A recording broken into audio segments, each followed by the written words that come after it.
Hello, Mr. Thornton. Hello, Jay. Shake hand. Hi.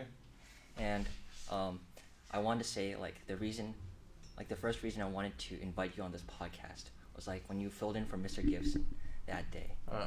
Like I kind of seen you around school, and then like your mustache always stood out, and then like I saw it clearly like when you filled in for Mr. Gibson. I was like, oh my god, this like no offense, like that mustache is so sexy. Offense taken. Oh, jeez.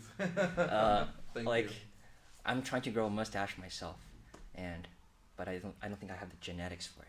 No, everyone can do it. Just takes time. How did you grow your mustache? Like, what's the story behind it? Like that particular I style. waited. How Just long? Takes I don't know, a couple months. No, like maybe 2 months. Why A month or two. why this kind? I don't know. I first started growing mustache. I grew like a big beard in like summer of 2016, back when Pokemon Go was a big thing. Oh, Yeah, that yeah. summer when Pokemon Go was huge. I just had, at the end of the summer, I had a bunch of Pokemon and this big beard. And I was like, you know what, I'm gonna just shave the beard and leave the mustache. And at first, like, I liked it because it made people laugh. And then, it's kind of like a conversation starter. Yeah. People would ask me about it. And I don't know, eventually I just left it. And I've had it now since 2016. Like 2016. I remember. I think I was still in America then, and yeah, I remember Pokemon. Where in Go. America? New Jersey. Nice. Like kind of far from Trenton though, and like I remember. How did you like Jersey? Jersey. Well, Good Pokemon there, or? I didn't play Pokemon Go. I was in a summer camp, and then we're Ah. playing baseball, and then like the counselors, they love to play Pokemon Go, and they would not teach us and then go away to play Pokemon Go and then come back after. But Sounds like bad counselors. yeah, but it was fun times there. But 2016, where were you then? I was in the country of Turkey. Turkey.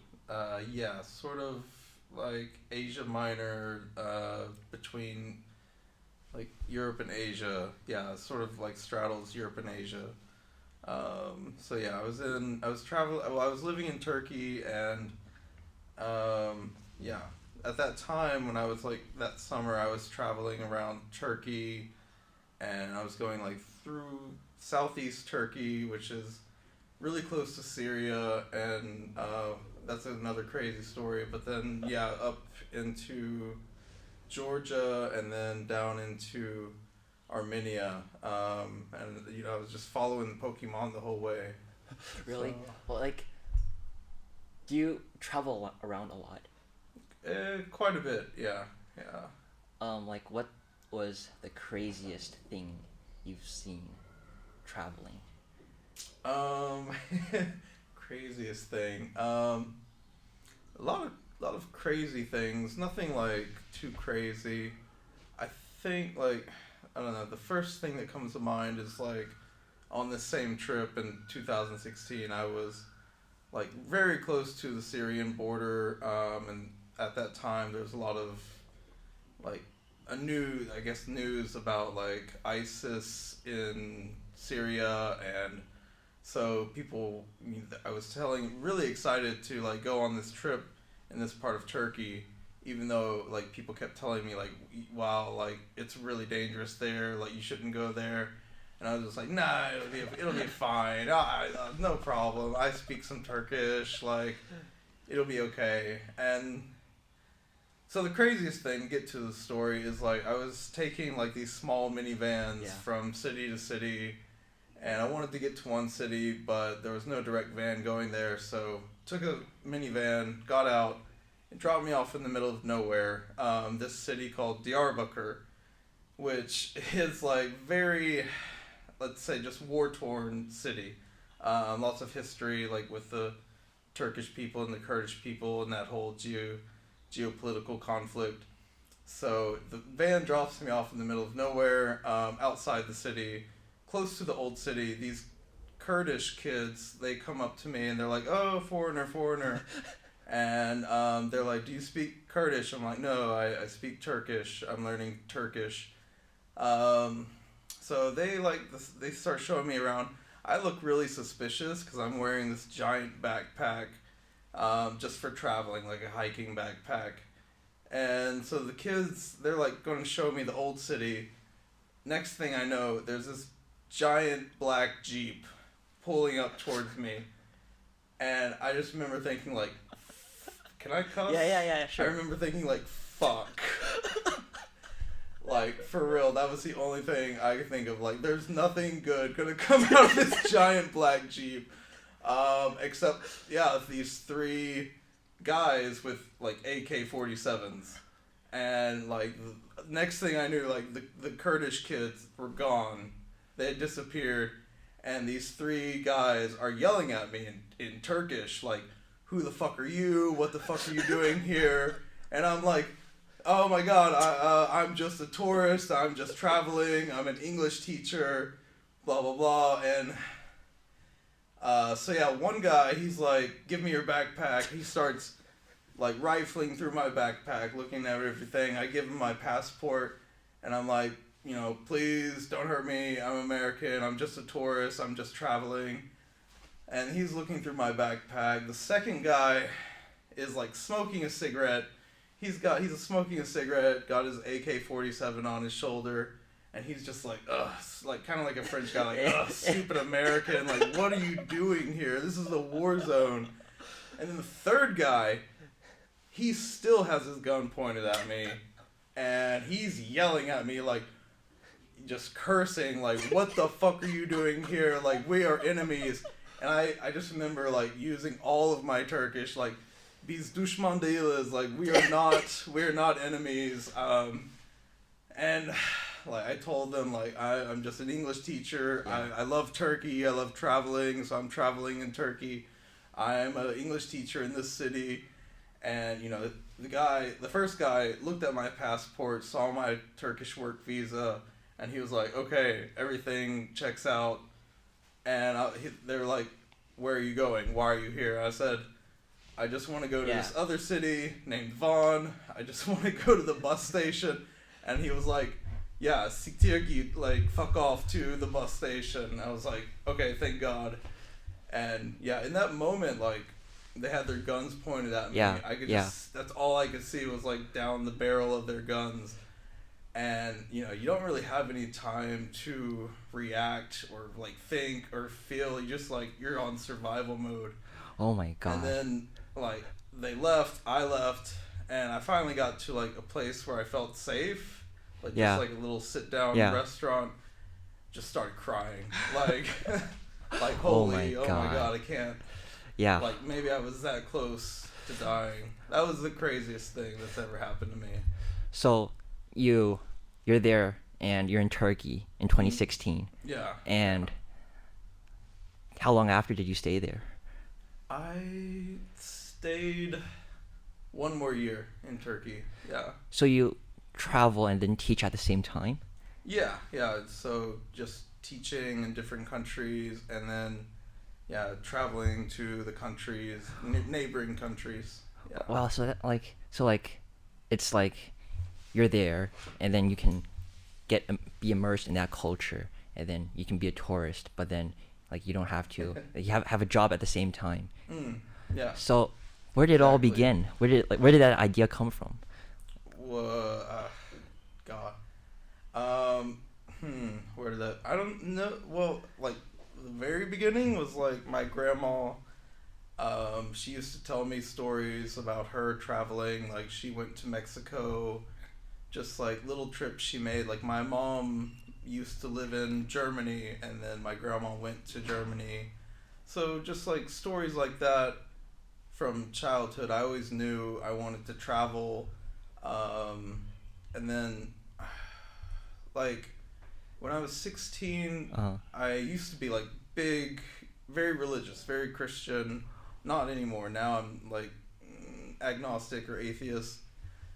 But yeah, when I was 16, our church took us on this, like, trip to Ecuador and in South America, and I was just like, wow, this is so cool. Like, we're on, like, the southern side of the world, the southern hemisphere. I'm like, wow, this is amazing. I want to do this for the rest of my life. And I was like, how can I do this? And so I thought, like, spent years looking for how to do this, and I was like, I'm going to be a Christian missionary, and I'm going to tell people about God and all this. I was like, no, I don't actually believe this enough to do that. And then, I don't know, I've always loved writing and reading and languages and grammar. So eventually I realized, well, originally I was going to be a German teacher, and I was going to teach German in high school. And then a friend from college was like, you could teach English and like teach English in other countries. And I was like, Wow. that's it. That's what I got to do. So what are all the countries that you've been to? Uh, like I've lived in China like 10 years ago. I was living in Beijing, working at Beijing Language and Culture University. Really loved it. Great university, great neighborhood, great place to live. And then I was in Turkey for 3 years, like Ankara, the capital, and then Izmir. It's like, yeah. And then later, after Izmir, I went to Colombia to learn Spanish. Went to Saudi Arabia to get save up money so I could move back to America. And then in America, I was teaching English to Spanish-speaking students. Just teaching, because they're like, my students in America were like migrant students from Mexico, Ecuador, Guatemala, like Central America. So just helping them like learn enough English to survive in America, to acclimate to like the culture, and just really like so they could get along in Memphis, Tennessee, where I'm from. And that was something I've always wanted to do. Like, I've always loved learning languages, and it's like, how can I do something with my languages that will help other people? That's crazy. Like, the thing that stood out to me the most was like you're traveling all over the world, and then it's like there's no definite plan where you're going to go next. I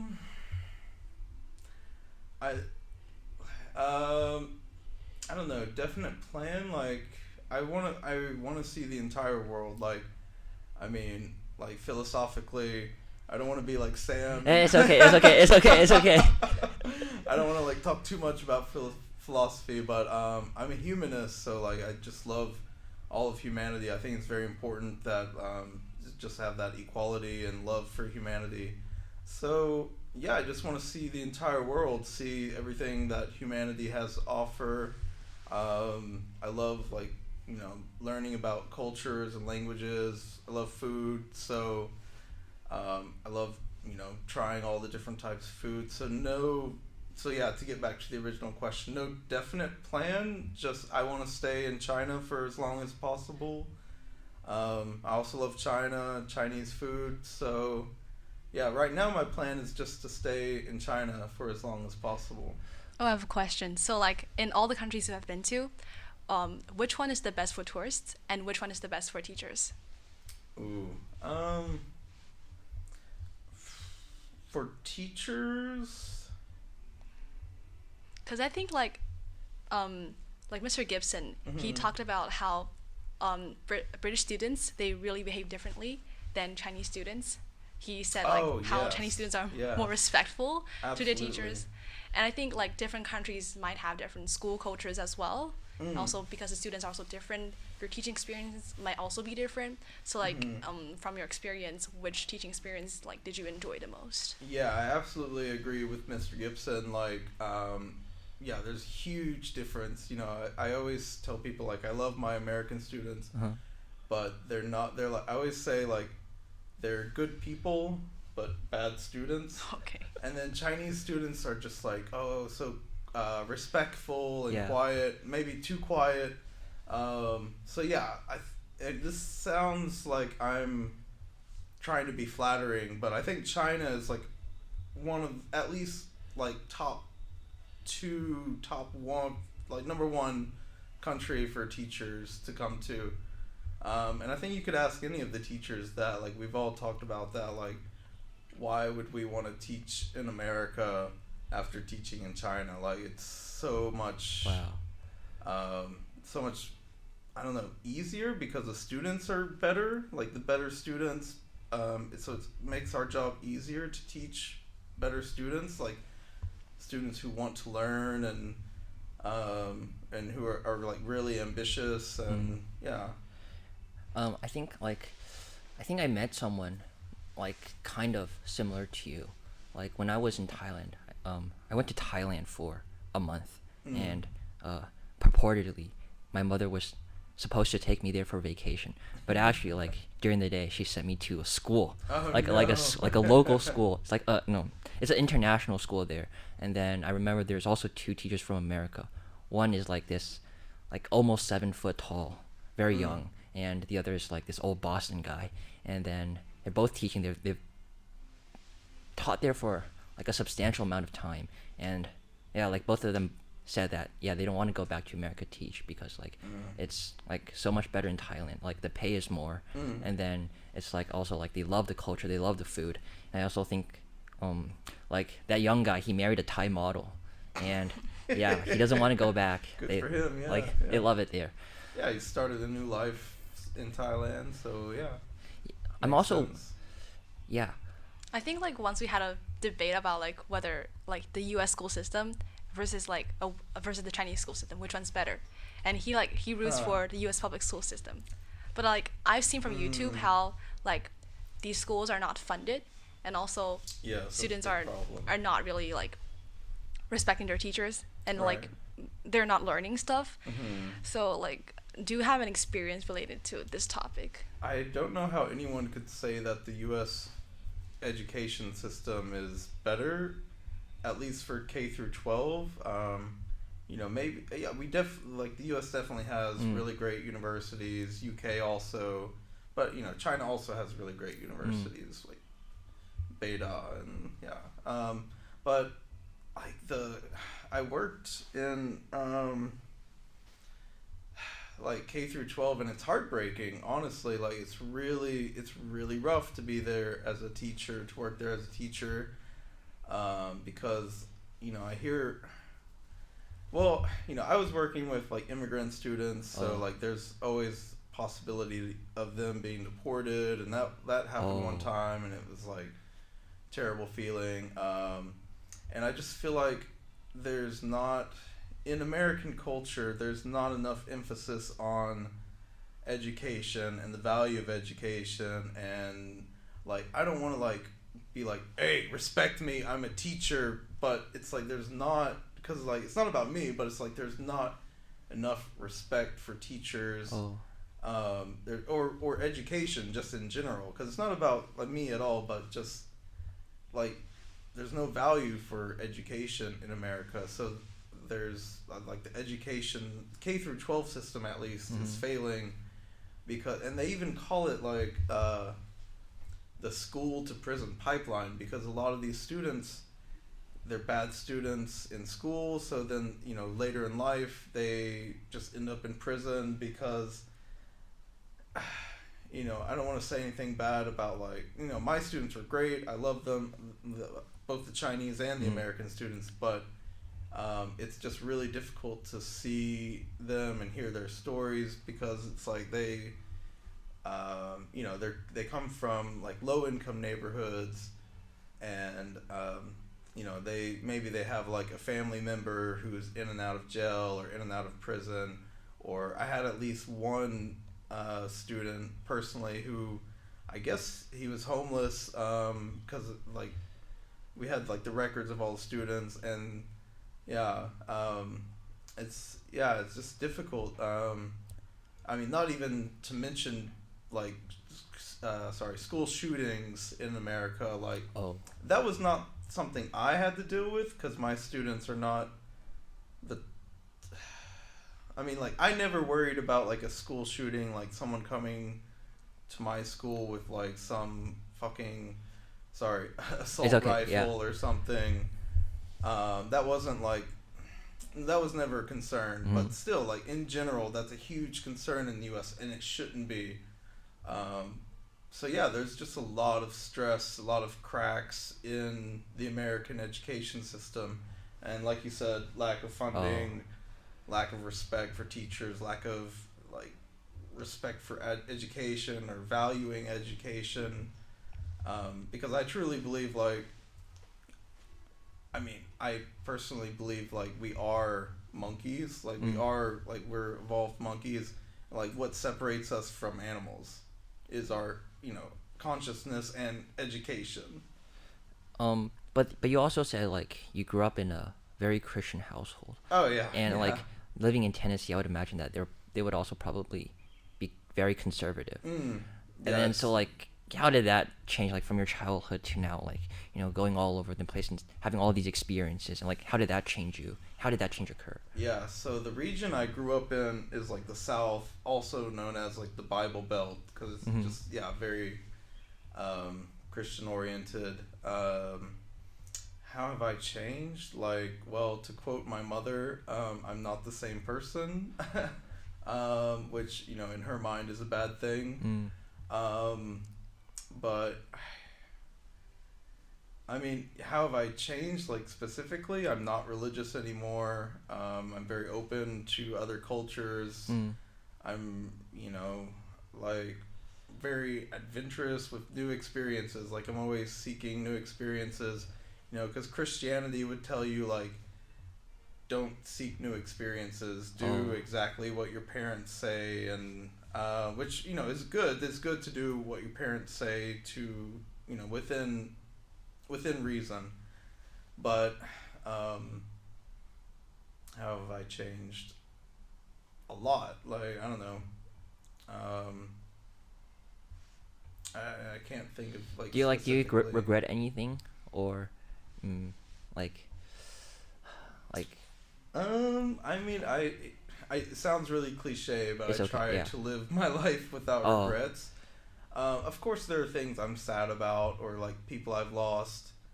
But like, or I'm not really. Like, I'm doing what I've always wanted to do, like teaching, reading a lot. I love my job. I love my career. I'm doing what I've always wanted to do. I mean, like teaching and reading and languages and like I've always loved literature. Like, my parents when I was little, they used to tell me like, if we will buy you any book that you want to read, but you have to read it. And so I always thought like, okay, that's like the most important thing is keep reading, and that's how I learned about the world. That's how I formed who I am, is like through reading. So Which book do you think has influenced you the most?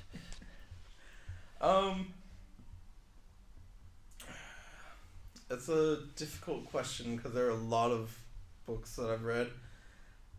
What book are you reading right now? Which book am I reading right now? Berserk. What's that Which, about? It's an anime, or not an anime. Like a manga. Yeah, Japanese manga, like anime. But it's like this. It's very. How do you describe it? It's like a guy with a big sword, but it's like a classic manga, like super classic. Like a lot of the like our ideas and tropes, literary tropes, and cliches come from this manga, like called Berserk. For example, like, did you ever play Final Fantasy VII? Oh, I know that game. I love the songs though. I haven't played that game. Yeah. Super good soundtrack. Yeah, but the whole idea of like Cloud with his giant sword, like that is straight from Berserk. So that's what I'm reading. That's one thing I'm reading. I'm also with some other teachers. We're reading about the Ancien regime and the French Revolution. So we're reading that together. It's like a little informal book club, just about the French Revolution. Because we're all very interested in like politics and economics and stuff. So we're reading that together.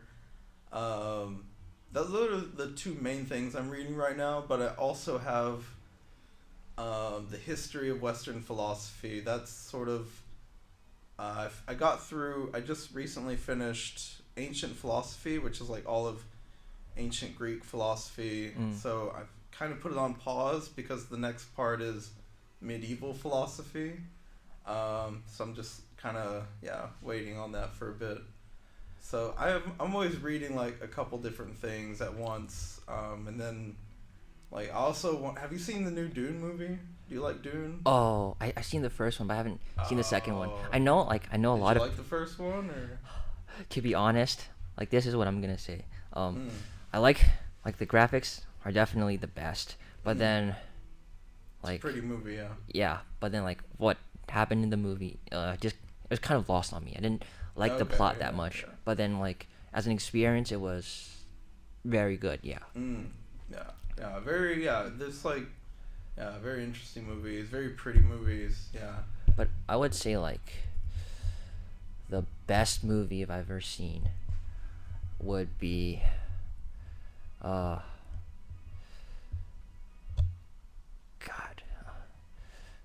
What about you? Favorite movie?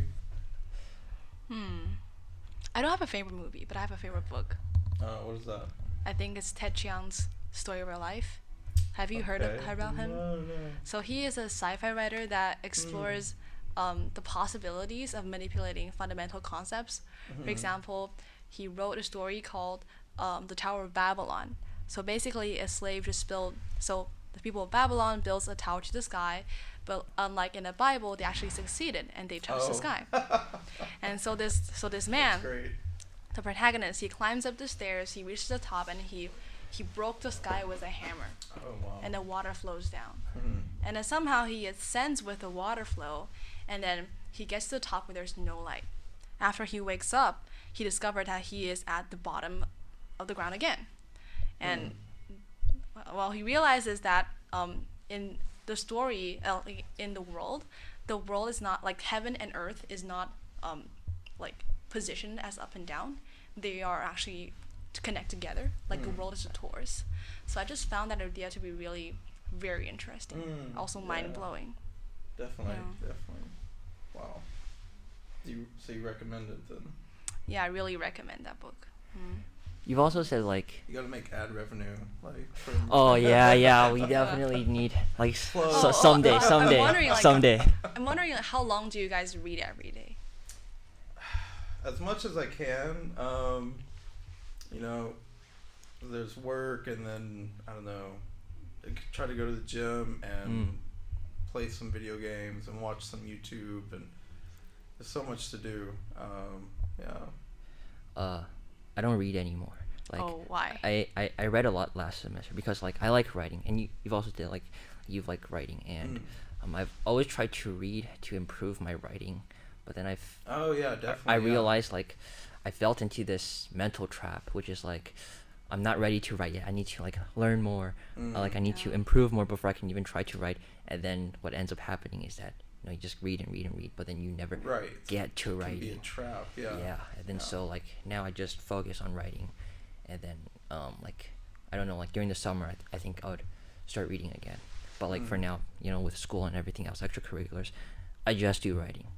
Yeah, basically like that. Yeah, you definitely. Sorry. I think like with reading, I kind of run into a trap. So like I think from first grade to like middle school, like I read like 2 hours every day because I see like reading as a way to escape the mundane world. It's kind of like transcending like the mundane things. But then somehow like the there's more pressure from academics, and then I have to kind of face the mundane world. And then after I returned to reading like in high school, I suddenly found that my attention span is like shorter than 1 hour, so I don't really want to read like those big books like Crime and Punishment, War and Peace, those things. Yeah, well. It's kind of like losing this drive to just constantly read and absorb new stuff. Have you experienced that before? Yeah, I definitely have the drive to like gather or like consume as much information as possible. Um, I don't know. Yeah.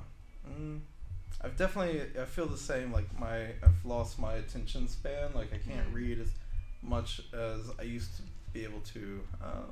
But I think like back then I was reading the the kind of fiction that they're designed to keep you engaged. But then when I get to the classics, they're really boring, and like I just lost the kind of drive to read them, I think. some can be boring. For sure. They're I don't know. I've always been like a literature person, so I always loved most of the classics. Yeah, there's some, of course, they're not for you. That's fine.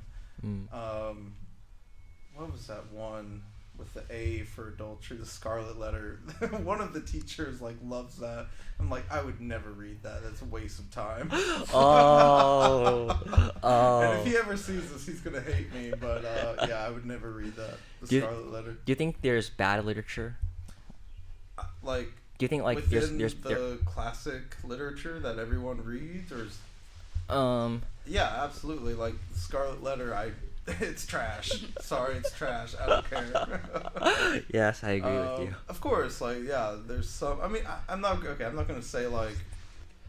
No, absolutely. Some of it is trash.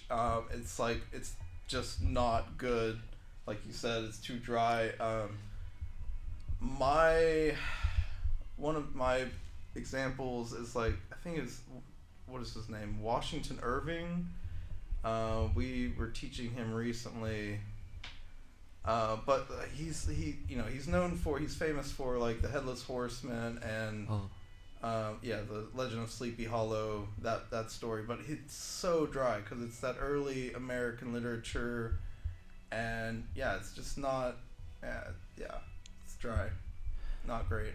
What is the worst blockbuster story you have read? The what? Sorry. The worst. The one. worst. Yeah.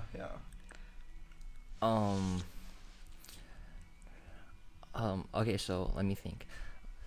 I've not read that like maybe many like books in the span of this semester. Okay, in the span of high school, I think the worst book I've read was Light in August. Oh. That's what I'm gonna say. Why? Okay, I don't think I've read. I'm not familiar with that one. I don't think I've like even read 10 books. So the books I really liked. In your life? No. In high school. In high school. Oh my god.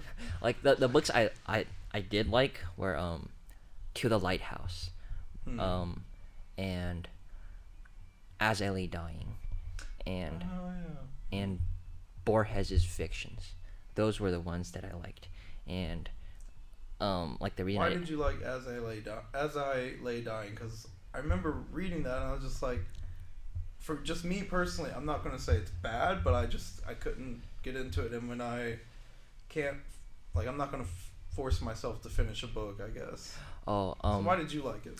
I liked it because it was so emotional. I don't think there's a rational reason. It's like the moment I read it. Right. And there's like they have like the dead grandpa or something. Like the dead mother. Dead mother, and they're like transporting him. Yeah, and then there's like. Yeah, very emotional. Yeah, there's like, I cried one time while reading the book, which is like. It's a good book then. Yeah. Yeah, it's like the family. One of the sons, they just thought like, this journey is stupid. Like, just bury the dead and get it over with, and then so like they want to. So he tries to burn down a barn with the mother and the coffin in it. And like one of the other sons sees that it's burning, and then he goes in and then takes the body out and he insists that, we have to bury him once we get to Jefferson. And then so like that night, I guess the son who tried to burn down the barn, he feels really sad and very guilty and like ashamed. And then they put the coffin under an apple tree, and like the son lays on top of the coffin, and then the youngest son goes up and asks him like, why are you crying and why are you laying on your mother's coffin? And he's saying because like she's ashamed and she doesn't want to be seen in the sight of man, so I must lay on top of her, and so to cover her. and Mm. I just It's heavy. yeah, I just cried because like there's some like some truth behind that.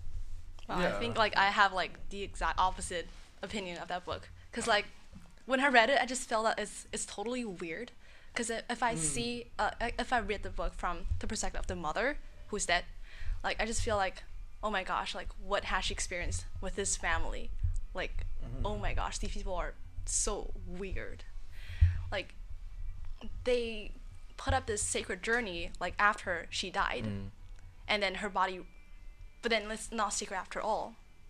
So I can't find something like to really grasp. I guess it's like I guess it's like being a mother, and then you have all these children and a husband who's just dumb and stupid, and like you have all these burdens just slowly pile on top of you, and then one day it just finally crushes you, and then you die, and then your family who you just thought never cared about you goes and tries to bury you, like even though it sounds like kind of stupid, like why would I go so far to bury them? And even though every character has their own motives, like they don't really want to bury the mother, they want to go to Jefferson because I think the dad wants to get a new pair of teeth, and Oh my god. the daughter, yeah, he Oh, says they he's all have these like other just Yeah, like, yeah. well, we're gonna go there anyway, but so we might as well yeah bring mom there and bury her. Like, I don't yeah, know. and then so like yeah, exactly. So it's like it's on the surface, like it seems like nobody cares about her, but then it's like some actions just show you that in some part they do, like the son, like the youngest son, Vardman. He's like, I'm afraid, like he's scared that she can't breathe in her coffin, and then so he pokes holes into the coffin and then ends up poking holes in her face, and then so it's like I know it's kind of gross, but then it's like what else can he do? Like his mother died, and then he still cares for her, and that's what he thinks. And Jewel, like her son he had with I think a priest, like it appears that he doesn't really care about her, but then every time the coffin falls into the river, the coffin burns in the barn, it's always him who goes to save the coffin and then drag it out of all these tribulations. And then like Darl, he thinks it's like so pitiful that like stop torturing this dead body and just get it into the ground. Just like I don't know, it's like they love her, but it's like it's just expressed in such a crazy way, but it's like at the end of the day still love. And then I don't know, it just makes me cry so much.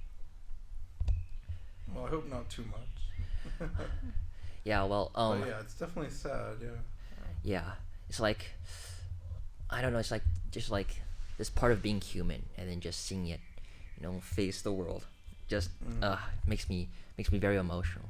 Because there's also another book, I think I've talked to you about it before, like 100 Years of Solitude.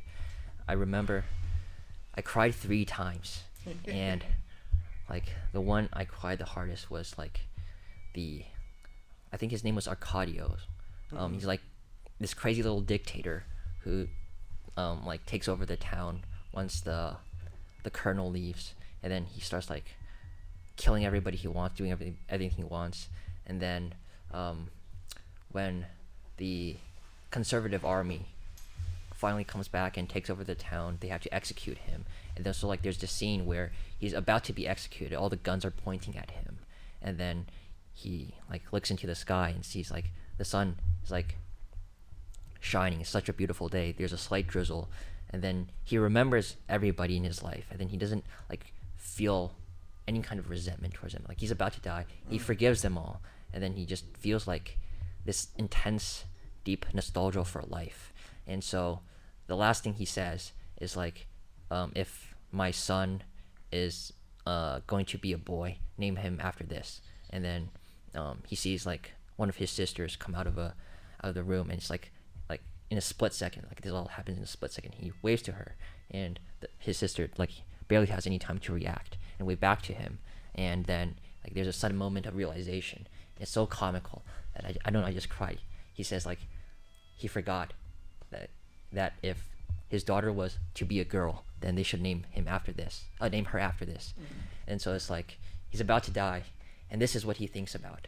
It's like not I regret doing all of this. I'm so sorry I did all of this. I hate you all. No, it's like my daughter. Like name her after this. Like this is what he cares about. And so yeah, it's the like important things. yeah. Not And I all guess- the petty. Yeah, I guess. I think this like is- the moment I loved the most in that book is like when Ursula died. Like she died as a like crawled up like a baby, and I think Oh. like the thing that hits me is like even somebody like so lively and determined as Ursula cannot like stop fate.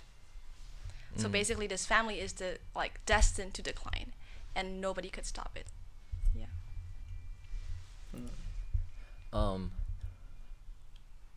I've this is a question for you. Like I've heard from a few of your students that like you said in your class that you've been to all the states in the South. Like you've lived there at some point. Well, no, not exactly. I'm from the South, yes, but no, I think I told them like avoid certain states. Like what states would you avoid? Mississippi and Alabama. Just like don't go there, skip it. Yeah, just Like yeah. have you had any experiences there and then made you think that way? No, not really. No, I don't think I've ever.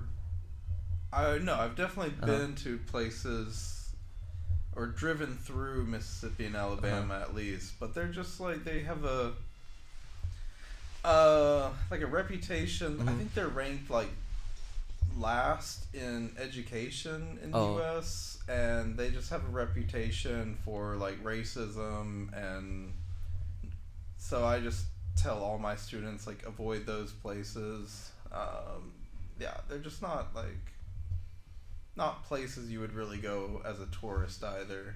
So I'm wondering like what's the difference in atmosphere between like the South and the North? Like is this divide that we learned in literature class like real or something? oh, definitely. Yeah, I'm sure. I feel like that's common in many countries. Like there's a separation of North and South. And like in China, there's sort of like a separation between East and West, right? Like I would say like East is more developed because it's along the coast. So, not that the West is also being developed, but it takes longer. And China's like really been booming economically and development. But yeah, with the North and South in the U.S., it's hard to say because I've always grown up in the South. But yeah, there's definitely like a cultural divide. And also like with development, like if you thinking about last semester and what we were teaching, like Mark Twain, piloting the boat on the Mississippi, life on the Mississippi. There's also like that antebellum era, pre-Civil War. There was a lack of development in the South, and then the North was had all the industrial development. So I think that's still kind of reflected today in the culture. Like the South is more agricultural, and just less focused on like cities, more focused on just like living off the land type, cowboys, rednecks type people.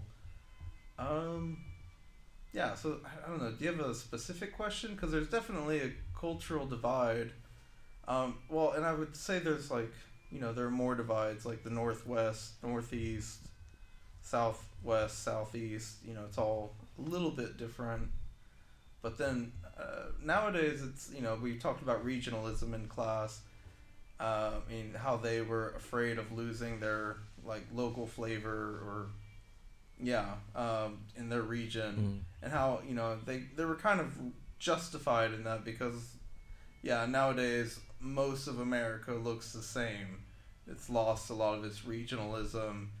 Nowadays it's all just like paved concrete and like McDonald's signs everywhere, and if I dropped you in the middle of Uh, like, I don't know, just some random big city. You wouldn't know what big city you were in because they all look the same. Really? Yeah, absolutely. If I dropped you like in the middle of, I don't know, anywhere in the U.S., like you wouldn't really probably know where you are exactly. Like, and neither would I. If I put you in Oklahoma City, you wouldn't know like Oh yeah, that's true. like oh like what makes Oklahoma Oklahoma. Like, I don't know, just it's just another, I don't know, it's lost its regionalism. It's lost, and well, we don't really have that much history to begin with anyway. So, and nowadays our culture has devolved into like fast food and convenience and yeah. Like let's say I dropped you anywhere in the world, like somewhere randomly in the world, and you said that like you had to go to Saudi Arabia to save money to get back to America. Right. Yeah. And then so like let's say I drop Yeah. you now anywhere, like what's the process of like being able to get back home? Like what do you do first? Like survival guide kind of. Oh god. How much money do I have? Let's say like you have a cell phone I have and a cell phone? okay, Okay, if you dropped me off somewhere, I don't know, anywhere. First thing I would do is like get a job, start teaching English, like, cause that would be the first thing I would have to do to like start getting money, save up money, and then hopefully eventually save enough money to like get back home.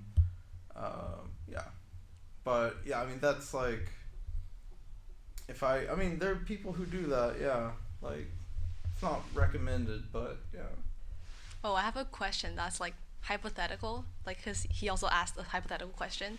So this one was the first question that we asked in one of our podcasts, like when we don't have the video. So like if you woke up in a hotel room and you discovered a dead body on the floor, what would you do? Call the police. Like, I mean, because I think you can get in trouble if you don't report it. And then if you like run away, that looks really suspicious. Like, the next person comes into the hotel room and then they call the police, and then the hotel owner's like, well, this guy was in there first, and then so yeah, I would have to report it. Yeah. What did the other person say? I feel like that's think, the like, only logical answer. He said like, I remember like he would cry for this person because he felt bad, and then he would bury the person. Oh yeah.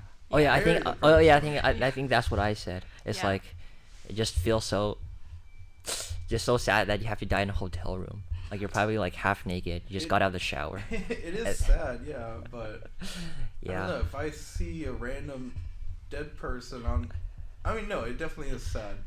I have seen a random dead person once before. Really? Oh, really? Where? Well, it was in a public place, so it was in New Delhi in India, and I was just walking on the road, and there was just like a dead body on the ground, and so I wasn't like, Wait, so nobody like stopped, uh, and they don't know why he's dead? I don't know. All I remember was like, I could see like a fly crawling on his eyeball, and I was like, yeah, he's dead. And so wow. that was like my first or second day in India. Yeah. Wait, like you just got to India. Yeah. Where were you there before? Where were you before? I was teaching in Turkey before that, and then just for that summer I was traveling in India, and got off the plane, got into the city, and then it's like New Delhi's just like an assault on all the senses, because it's just like so loud and everything. There's literally like cow shit everywhere because they worship the cows, and then the cows are everywhere, and the cows shit, and then they take the shit and they make cow patties and they put it there, and so everything smells like cow shit, literally. The whole place, not to be offensive, but that because they worship the cows. as their ancestors. But yeah, and then so you smell the cow shit. There's like constant noise everywhere, and then I saw like dead body on the sidewalk, and just like okay, like kept moving, and yeah. I mean, it was it was sad to see that. I was like, wow, like I live such a privileged life that that's not something like that probably is not going to happen to me. So yeah, you do think about like those realizations, like I live such a privileged life. I'm happy, I'm protected, I'm safe. I'm not going to die like on the side of the road, I hope. Have you ever thought about like how you want to die? Like, cause like, yeah. Yeah? Well, how would you, like, that's such a weird question. How would you, cause like you mentioned that dead body. Like, how would you like to die today? Cause like, I asked different people, and I think like everybody's like answers are really different and reveal something very interesting about them. So basically, I want to die, like, I want to be vaporized. So like there's nothing left behind. Yeah. Why? Because I think it's like unsightly to be a corpse. Okay. Cause like aesthetically unpleasing. Yeah. And also like. But nobody will know, like if you're vaporized, there's just like all evidence of you is gone. Yeah, that's like I think that's a very good thing. Like I don't see the point of leaving evidence that I have been here on the world. Okay. At least not in the form of a corpse. Yeah. Right. Okay. Okay. I think like we once talked like the other like in one of our earliest podcasts, like we're talking about somehow like with my friend Evangeline, so we're talking about marriage, and basically Jay says he wants to get married because he doesn't want to die alone. Then we. No, I think that's not my whole argument. My whole argument was like not necessarily die alone, but like I think the argument I gave was like if I'm fixing my roof and then I accidentally fall off and both my ankles break and I'm like there in my backyard and then it's like I can't reach my phone and I can't call my neighbors, like the only thing I could say is like, wife, take me to the hospital, I'm dying. It's like it's kind of scary that like even if but having like a teammate or something. Yeah, like even if you get sick, it's like what do you do? It's like it's like really hard situation to be in. It's really scary. But what about you? No, yeah, I totally get that. Like the companionship and having like a teammate, partner, life partner or something. Wait, what was the question about me? Yeah, like how do you see marriage? I'm probably gonna like die alone in my apartment, like choking on some like piece of food because I'm like just like a pig, like,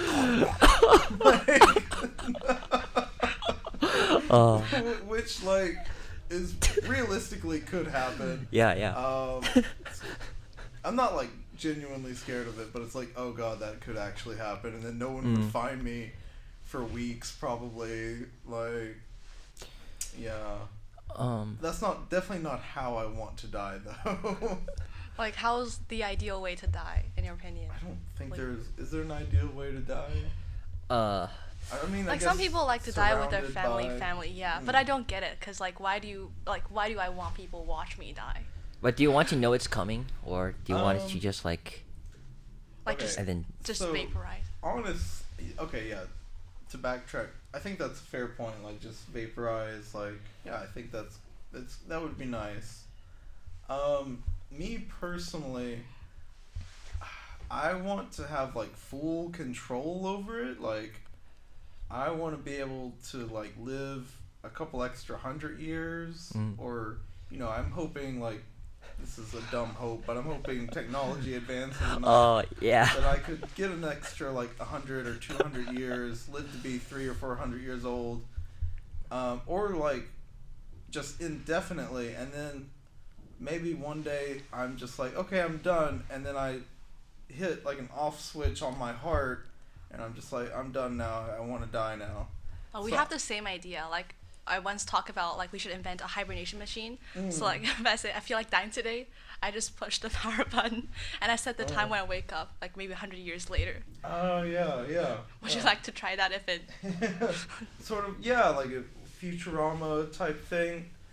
That is like something that I don't like about dying is, I mean, I'm not like afraid of dying or like what comes after, but like I feel like I'm gonna miss out on so much, and I feel like death would be really boring. I know it's not because there's nothing, but I think nothing's pretty boring. But yeah, I want to see like what is happening in the world in like 1,000 years, 2,000 years. Like, are we gonna get to Mars? Are we gonna get past Mars, colonize Mars? Like, just like, what's gonna happen with AI? Like, I don't want to die before we find out. Before we, I want to live long enough to fight the Terminators. Like, so let's suppose that if you want to live for 200 years, you have to replace your human body with some kind of metal skeleton. So Absolutely. like, you would try that? I would absolutely have a metal skeleton like Wolverine, just like. Oh my god. Adamantium skeleton, absolutely. I would absolutely do that. Yeah. That would be amazing. Are you optimistic for the future? Ooh.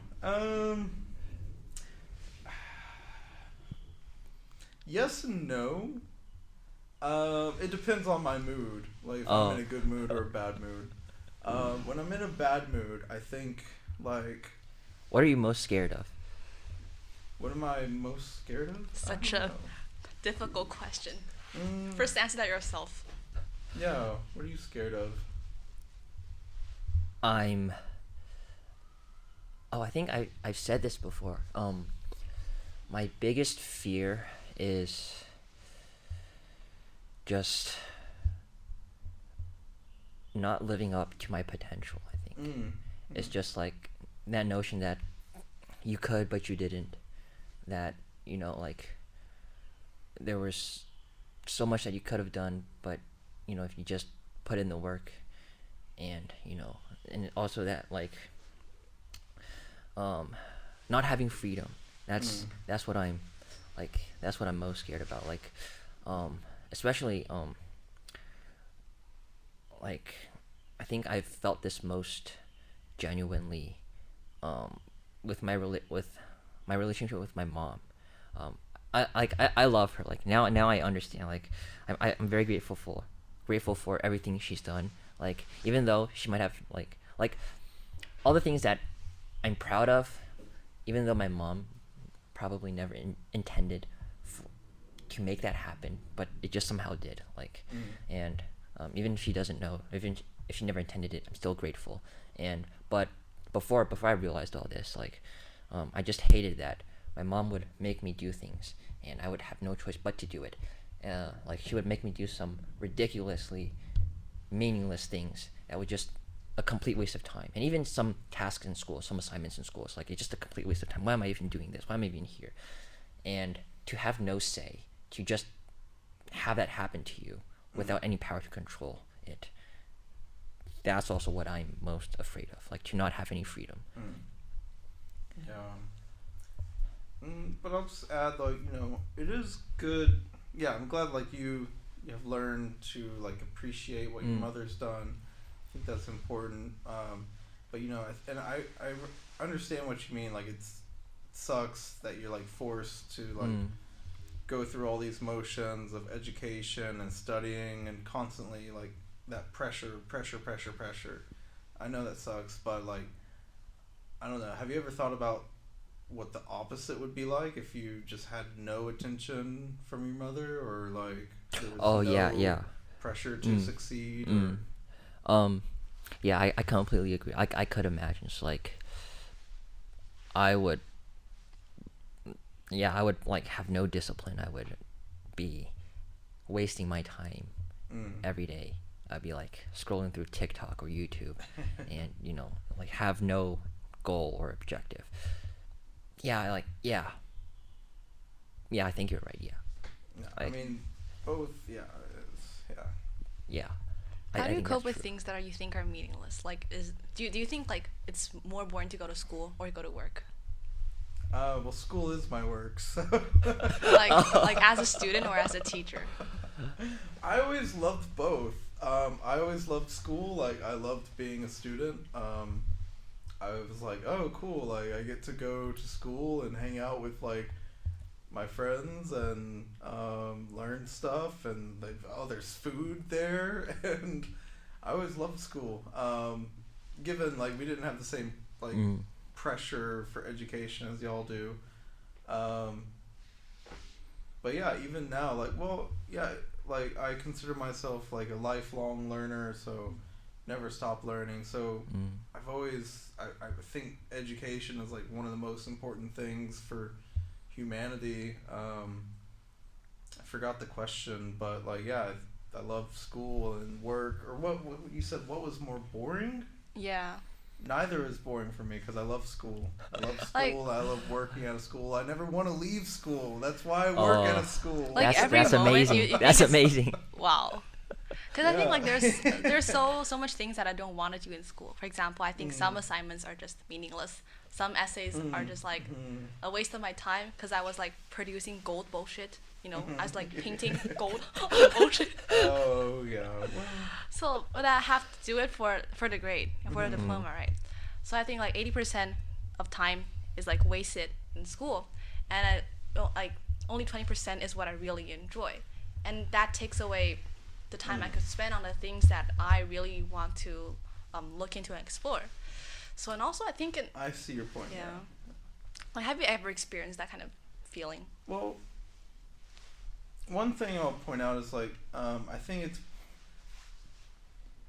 good to have a well-rounded education, and you know I still hate math to this day. But you know it was always important that I have a basis, you know, to be able to do like basic math. And I also think it's important that you at least try something. So like these subjects are compulsory because hey, you might like it.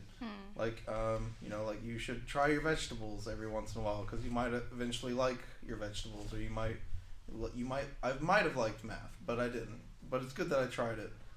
But yeah, you're also right. Like it's good to focus on the subjects you like because like honestly you're only going to learn the things you really want to learn. The things you don't want to learn, you're just going to like you're going to do what you have to do to pass or get a good grade, and then you just kind of yeah. Did you like always enjoy school? That's a big that's like a big question in education recently, and some school models are trying to focus more on that. Like there's a German education model where it's more like, I think it's called the Wharf system, but yeah, you like the students get to choose and they only take classes that they want to take, which I think is really good. Even though I think it's good to be well rounded, like you're really only going to learn like what you want to learn. So okay, I think I wanted to ask like, what do you think?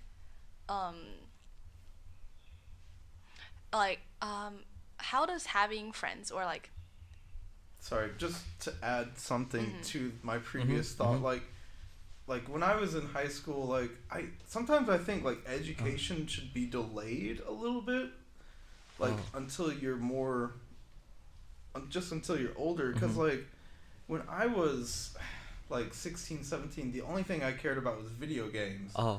Like that was the only thing I cared about. I had no interest in like history. I liked biology, but I didn't have a lot of interest in other things. But now I'm like 35 and I'm like, oh, I love like history and philosophy and like psychology and all. I have such a more varied like, I don't know, smorgasbord of interests. So yeah, like I don't know, maybe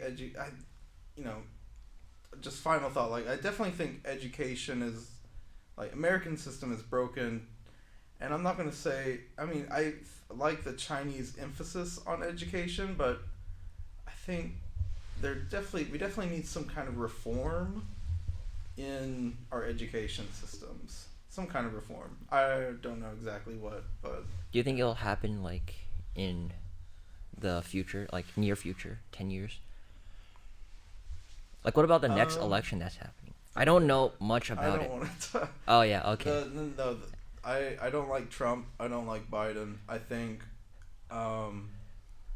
it's terrible that we have to choose between these two guys. Like they're absolute. Oh, do you think that people should have more choices?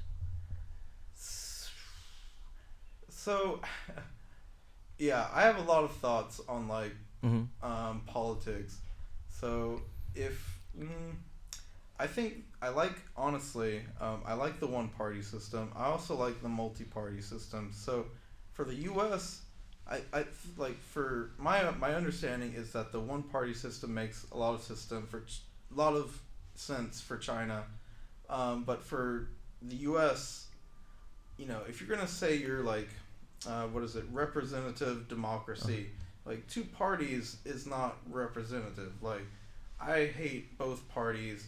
I know a lot of people who hate both parties. And so, if the U.S. wants to call itself a representative democracy, I think it should have a multi-party system.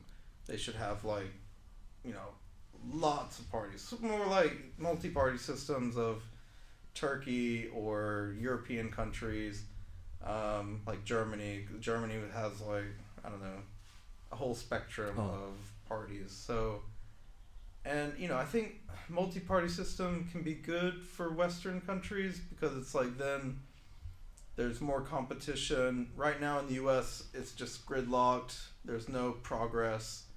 It's just like stagnant water. It's poisonous. Yeah, so a multi-party system would allow more choices for the voters, and it would create more competition between the parties. It would also allow certain parties to work together, like they would be forced to make coalitions to work, to cooperate more, because right now there's just absolutely no cooperation in the American government. So Well, I think there are other parties, but then they cannot win because people don't vote for them. yeah, you're right. There's also this concept of like the first past the finish line, so that also like locks out any other party from winning, because there's no like, say this party gets 50% of the vote, this party gets 40% of the vote, and this, what is that, 10% left? This party gets 10% left. That's why I'm not a math teacher. So that 10%, no representation. No representation at all because of this first past the finish line. It's like winner take all system. Winner takes all, exactly. But then what about that 10%? Like, well, what about that whole 50%, the 40% and the 10%? Like, they're just not represented because of this tyranny of majority. So the majority, they get all the representation, and then other people are just shit out of luck. So, and so I think like the German political system, it's more, or I know more about the Turkish system, so I'll use the Turkish political system. If your party wins, like, let's say 15% of the vote, you get 15% of the representation in the parliament, which I think, is more of a representative democracy than what the U.S. has. So. Oh yeah, that makes a lot more sense. I hope so. But it's weird, like that would be like the logical conclusion, but It's hard to make. I think so, because right now what happens in the U.S. is like, there's blue team and red team, and for 8 years, blue team has the president, and all the red people are sad, and then the next 8 years, the red team gets the president, and then all the blue people are sad. So it's just this like pendulum going back and forth. Like, for 8 years, blue people are sad, and for 8 years, red people are sad. Blue sad, red sad, blue sad, red sad, and it's stagnant. I'm just wondering, like, is there a politics class in the like K through 12 education system, U.S. or like civic education, that kind of thing? Yes. God, there was like in middle school we had some kind of like civics class. Yeah, just like basic American civics class that I honestly didn't pay attention to because I wasn't interested in politics yet. I was, too busy, too worried about going home, and well, I always loved school, but only in the subjects I was interested in. Civics was not one of them. But then, yeah, in high school there was like AP, U.S. politics, and I was finally like more interested in that. Yeah. Just to so share like a weird we have anecdote. some like limited classes. They're more like electives. You don't have to take them at all. So there is like an award in China called Student with 3 Good Qualities. so it basically assesses whether you are an obedient student. Oh. So I call it the Obedient Student Award. And then today I went to take the test for the Obedient Student Award, and it basically asks you, okay, so can you draw the flag of China? Can you draw the flag of the Communist Party? Can you draw the flag for the the youth group, the youth organization of the Chinese Communist Party? Can you I don't know the youth group one, but I can draw the other ones. Like, can you I think. Can you write down the song, like the national anthem, and then like all of them is kind of like testing your political thinking, like whether you are obedient student. Yeah. I think I would be a good political student. Oh. But do you think like in voting, people should take similar tests? Like no, like not in like how they think, but like their basic knowledge of like what's going on. Oh yeah. Just thinking of like no country like specifically, but I think my students always ask me like, how did Trump become president? And I always say because Americans are stupid, because stupid people voted for Trump, which it's partially true, but then like if people are stupid, they should still be represented. Like that's the kind of counter argument. Yes, but okay, this is an extreme case. Should and I don't mean to be offensive, but the mentally retarded person should the mentally retarded person who cannot talk or like write a sentence, should that person really vote? Who cannot have political thoughts? Like they're alive, it's a human being, but they're just mentally retarded. I mean, we have to have some kind of standard, I think. What's your thought? What's your thought on that? Just that we should have some kind of standards for voting, and should be education based. This is not my first, not the first idea I would apply. The first idea, I think, just let's go back to America as an example. There are no exams for American politicians. So like Trump doesn't have to pass an exam to become a politician. He doesn't have to know anything. And if you look at the debates, he didn't know, he was really just ignorant about a lot of politics, like world politics, U.S. politics. I don't think, I know Chinese politicians have to pass an exam, right? To become a politician.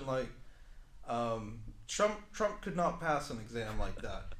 And then we also have, in the U.S. we allow anyone to run for president as long as they are 35 years old.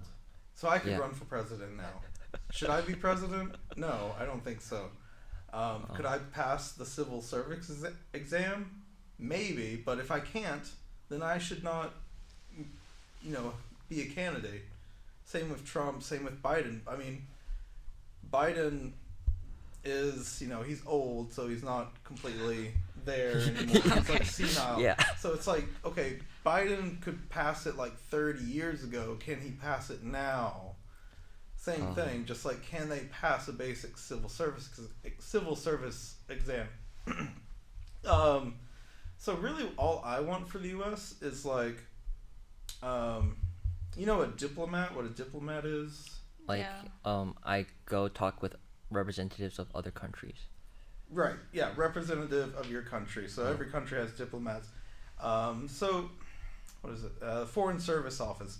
The Foreign Service Office of the U.S. has a really strict vetting process for diplomats. Like, if you want to become a diplomat, you have to first pass a civil service exam, and it's like the very difficult exam. So I think that's important. You should have to pass an exam. If you want to be a U.S. diplomat, you have to have an FBI background check. You know, they interview like everyone in your family, all of your friends. Like, are you a good person? You know, are you trustworthy? All of these things. And I think this is a good idea because there was a recent politician. They found out like his entire life was a lie. I think his name was DeSantis or something, but he was just a fraud. Like, he had lied about his entire life, all of his connections, like everything he said was a lie. He had faked everything. He had faked like his college degree and everything. And it's like a simple FBI background check would have like disqualified him. So, you know, what else? It's just a very rigorous process to become a U.S. diplomat. So why is it so difficult to become a U.S. diplomat, but it's so easy to run for president? And then the only reason Trump became president is because he has money. And then Biden has money, old money or whatever. And then you have like political families like the Kennedys, like there was JFK, he was president. Now one of his relatives is trying to run for president. The Clintons are another political family. Like, Bill Clinton was president, so then Hillary Clinton thought she deserved a turn, and then, you know, Obama was president, Barack Obama was president, so then his wife I won't say like she wanted to, but people are like, oh, Michelle Obama should be president. I was like, why? Because her husband was president? That's not a good idea. That's like, that doesn't make her a good candidate. Like, what makes a good candidate is like, can they pass like a civil service exam, or like, can they pass an FBI background check? Just like, I don't know, just like, because right now the U.S. democracy is just, it's a popularity contest. It's not which candidate. I'm sorry, I'm boring. No, right now. it's actually But I have one more thing. The U.S. democracy right now is not who is which candidate. It's not It's not. Please edit this later. Yeah. U.S. democracy right now is not which candidate is the most competent, like the best to lead. It's who is the most charismatic. Like, it's a popularity contest. Yeah. Who is the most popular candidate? And the most popular is not always the best to be the leader. I agree. Yeah. Yeah. But like, what if you set the exam, you raise the bar, but eventually you get somebody who's instead of getting somebody who is stupid and corrupted, you get somebody who is smart and corrupted. Well, okay, so no system is perfect, but I would hope maybe if they're corrupt, they've probably been corrupt their entire life, so hopefully the FBI background check would find that out before they become a candidate. Yeah. But I mean, I don't know. They say power corrupts, so maybe they get into office and then they're corrupted once they get into office. Yeah, I don't know. What are like? It's a good question. Yeah, like I studied. How to stop corruption once they're in office? Okay. They should not be paid well. Like, you should not be getting paid well to be president. Like, there should be no financial motivation to be president. You should not be allowed to get book deals. You should not even be allowed to invest in the stock market as president. Like, if you want to be president, you want to be president, like, to do good things. Not for book deals, not to manipulate the stock market, not like you should have, and I think there is something like that, because I remember Jimmy Carter had to like give up his peanut farm before he became president. So it's like there's something like that already, but it should be stricter. Like, you can make no financial gain. Like, you're paid enough to have a good life as president, but like you're not going to become president for financial gain. I think like there's always ways that interest groups can find ways to like secretly give money to the president's family or his relatives or somebody who can receive the money and then secretly transfer it to the president. I think it's kind of inevitable to stop power from corrupting people. Inevitable, and that may be inevitable, but the U.S. is not doing enough to prevent it in the first place, because I mean, we have these like open lobby groups that are like paying politicians to vote their way, and so politicians are not representing like people, the voters. They're representing lobby groups, and I think, you know, other countries have created legislation to like get rid of stuff like that. Like, politicians are not allowed to take money from lobbyists. I mean, of course they could still do that, but at least there would be some kind of corruption, like punishment for corruption. And yeah, as there should be. Like, if you are a politician, like, you should be the best of the best, like as a leader, as a good person, like as a just person. And, you know, I have no qualms with, like, if someone gets in trouble for corruption, like, all right, sucks for you. You shouldn't have been corrupt. Now you have to deal with the legal consequences. So, like, I don't know. What are the, like, 3 biggest problems you would like to see be changed currently? Like, but besides, like, how people are voted. So I don't want to so much change like who can vote. Like, that's not the big solution. Like, yeah, it would help a little bit, but I think it's more important to change who can be the candidate. So everyone can vote. That's fine.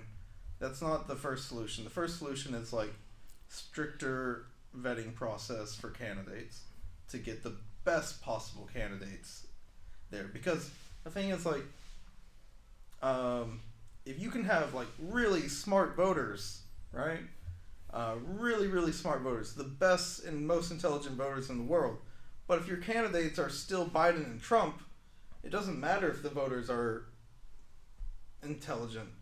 So yeah, absolutely change the candidates first, because then if you have really good candidates, you can have really stupid voters and they're still going to choose really good candidates. So, but other things I would change?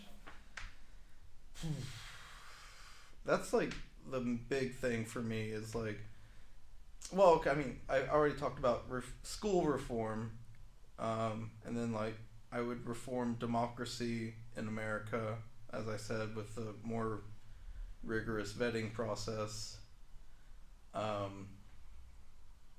What else? I don't know.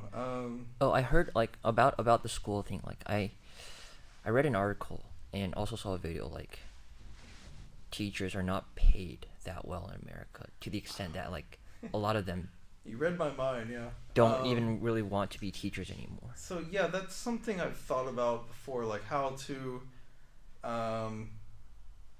raise teacher pay and also get enough teachers in, because like there's a huge shortage of teachers in the US. Like we're hiring people from, which is not necessarily a bad thing, but we don't have enough American teachers to fill the classrooms, so we're hiring like English speakers from like Philippines and other countries, which is fine. I have nothing against immigrants. My students were immigrants in America, but so one thing I've thought about is like what is the most expensive city in the United States?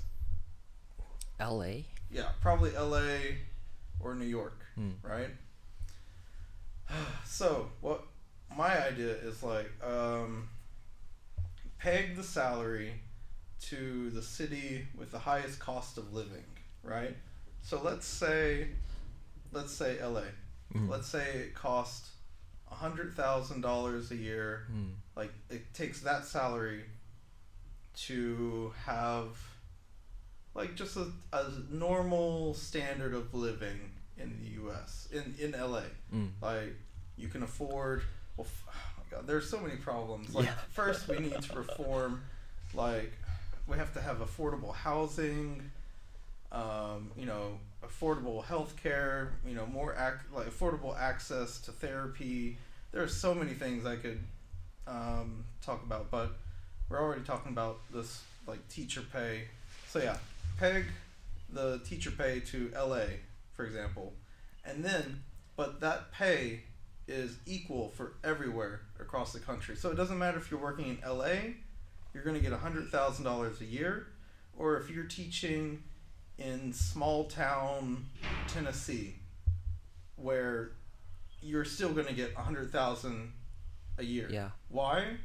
Because if you are paid enough to live in LA, like okay, great, you can go move to LA if you want, but you can also move to some small town and make $100,000 a year in a small town, and you could save a lot of that.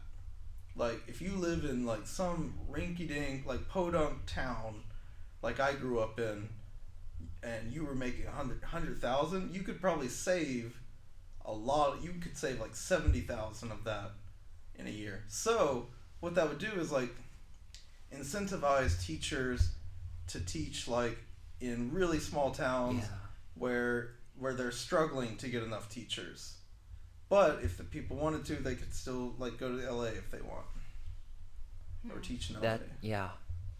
But is that economically feasible? I don't know. I'm not an economist, but yeah. I don't know, it's just a silly idea. But. Yeah. I do agree with that part about like encouraging teachers to move to smaller towns. Like really. But I'm also like wondering, like as a teacher, besides your like love for, like the subject English, you love being in school, like, but as a teacher, like what also motivates you to keep coming like every day? Like especially when you were in America, right? Like you were talking about, all like the stories the students had, like all that emotional weight, and also not being paid very much. Like what kept you coming like every day?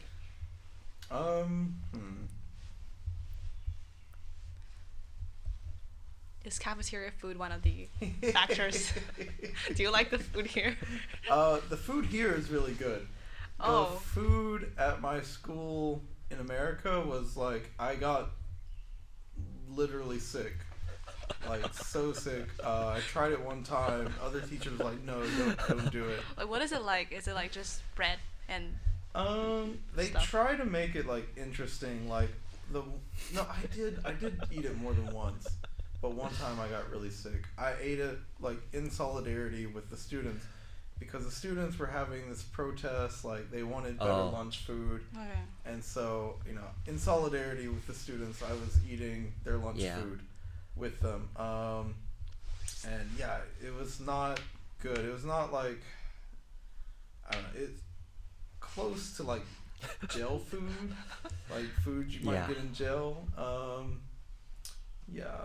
Did you like order takeouts here in SSBS? I generally don't. No, I just eat at the cafeteria. Okay. I think the food here, I've heard people say like, the food here is not like amazing, but it's food. And an old friend of mine, he's also a teacher.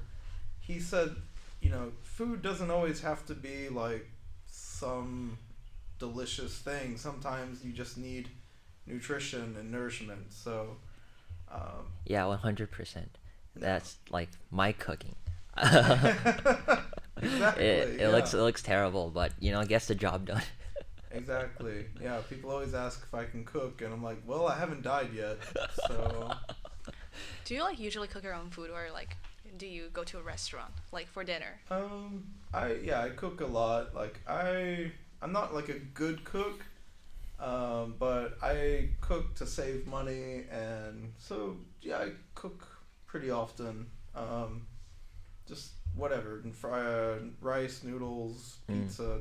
I can make tacos, or Wow. steak, or I mean, it's really not difficult. Like it's just heating up something with fire, like a caveman, and I also really wanted to ask, like, which country has the best food? China, of course. They're in China. Well, like, rank it, like, 1 to 5. I really do like Chinese food a lot. Really. And I like Chinese food because it's so interesting, and I've had like so many different things, like just like all the organs, like heart, lungs. I've eaten like what else, like pig brains, and you have like blood tofu, which is not my favorite. Stinky tofu is good. The one thing I really did not like, and that's not common. Usually I like everything. But it was like jellied pig skin. Oh. Pea? Oh, no, I know it's like, so it's like they cook the pig skin down and it becomes like a jelly. Yeah. Oh. Ooh. Yeah, I'm like, kind of, but I usually don't eat it. No? No. Okay, so I'm not alone. Yeah. It's like yellow and like porous, like It's like- like a sponge or something. It's like jelly. It's just like jelly Oh. with Jelly, like, and pieces they of meat in put, it. Yeah, they put stuff in it. I didn't know what it was, and they let it like coagulate again. And I tried it, and I was just like, no.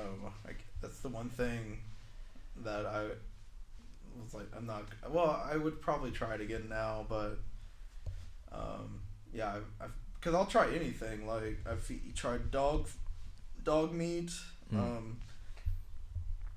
In Beijing, there's a street called Wang Fujing where they serve you like snake on a stick and like grasshoppers on a stick, and which Wait, what does it's snake fine. taste like? Chewy, like very like fatty, chewy. Not my favorite either, but it's like, yeah, I'm gonna try that so I can say I've tried it. But yeah, I like Chinese food. Oh, the other thing is like chicken feet. You like chicken feet? No? No. Really? Like I think I can't imagine like meat and feet. Like Yeah. like do you like it? What flavor do you like? Okay, so my rule is like to be respectful. Like when people invite me to dinner or something, I will always eat one chicken foot. Like, but not more than one. So like I'll take it and I'll respectfully eat the chicken foot. Like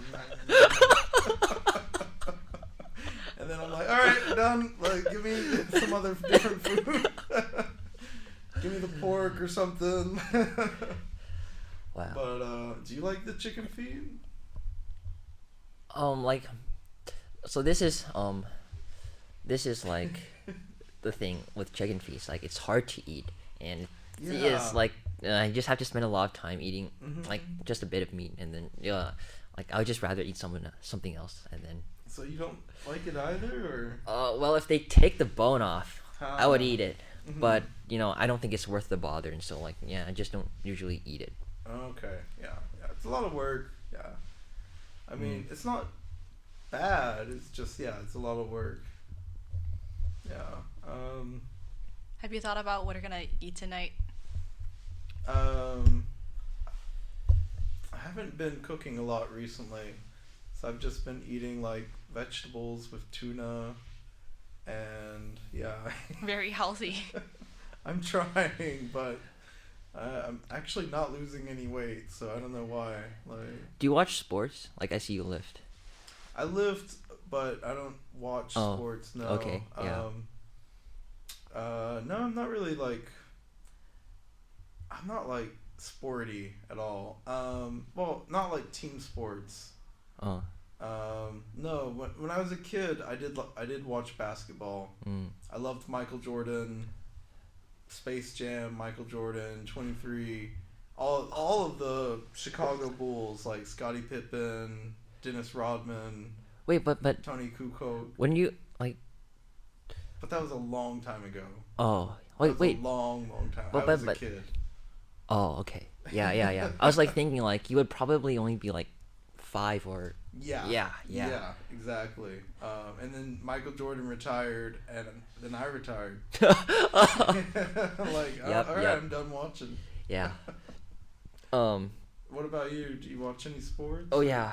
I watched basketball, but then this is the thing. Like during the winter break, I watched the Super Bowl for the first time. Like before. Oh really? Yeah. Before like, I didn't really like football. Like I never really bothered. And Yeah. even when I was in America, like, people like to play football more. But I was like, yeah. It was like The American football. Yeah, it wasn't as exciting. Like to me, it was just like running and throwing a ball. But then I watched the Super Bowl this year, and then oh my god, it just like blew my mind. Really? Yeah. Why? It's like What happened? it's like the level of physicality. So like it's kind of different because I also like watching MMA and like UFC and people fighting. Well, yeah, I watch a little bit of that. Yeah. Yeah, but like that kind of physicality is like really technical and like for people who don't fight, I don't fight. It's like really hard for me to enjoy. But like for football, it's like people knocking other people over, and then like Patrick Mahomes making crazy passes, and then like like there's a point where the Chiefs were down 10, and then they came back through like a series of miracles, and then it was like so like so entertaining, and then wow, it just like blew my mind over. Game, yeah. Yep. Yeah, when it's really close like that, or like there's like series of miracles, then yeah, it's fun to watch. But that's not every game, so you got lucky. You saw a good game. Yeah. I think I'll be watching football a lot in the future. All right, awesome. Yeah. Made a new fan. Yep. That's great.